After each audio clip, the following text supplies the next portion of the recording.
30 years since the brutal anti-Sikh riots that followed the assassination of Prime Minister Indira Gandhi. What we are here to discuss is, has the last 3 decades brought any closure? And indeed, can there be any closure for something as horrific as what happened in 1984? Especially when the last 3 decades we've seen some of the accused being pampered with cabinet ministers, cabinet berths, and actually escaping the law. It's been the victims who really have suffered the most of all.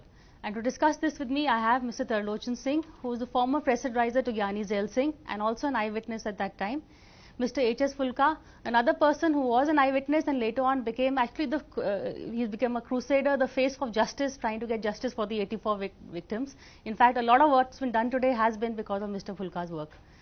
We have Narpreet Kaur, someone who unfortunately saw the riots. She saw her own father being killed in front of her. She was about 16, 17 at that time.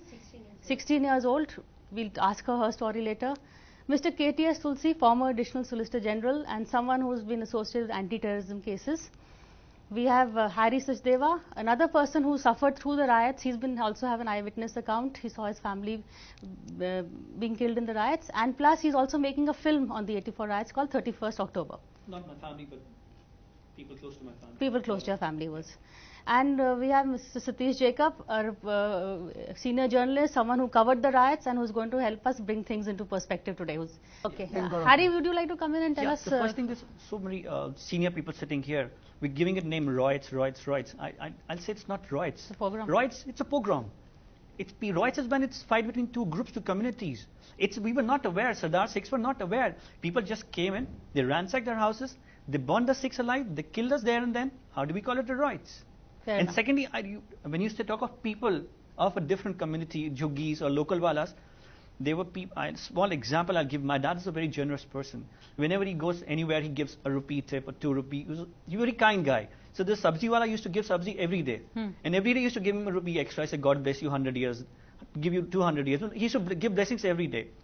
Believe it or not, he was the guy who was leading the mob and make sure that we get burnt alive. We just survived because my dad was an engineer.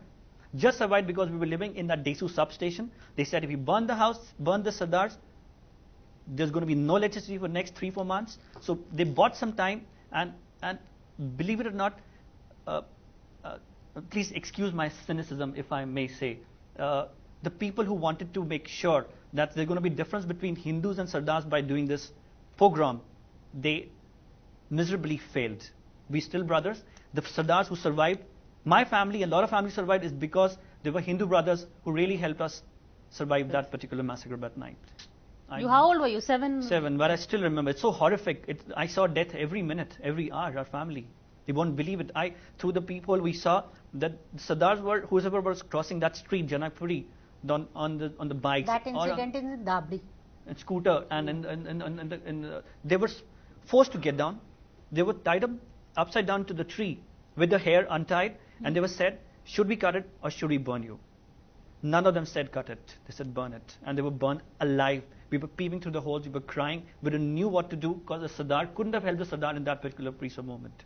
But somehow, I think there were some kind people as well there who really took risk of their life, who came out, make us survive. I still remember mom giving us a small chutiya, 2 chutiya, and some girl dresses. We made dressed like girls. And then they came in, my dad, some friends, Hindu friends, and they said, we are their children, and they make us survive. Stay with them as families. It was very, very horrific. It just gives you goosebumps. Today, as a genocide, but I'm sorry, that's all that we have time for now. But thank you for watching this edition of Story Unfolds, and we'll see you again same time next week.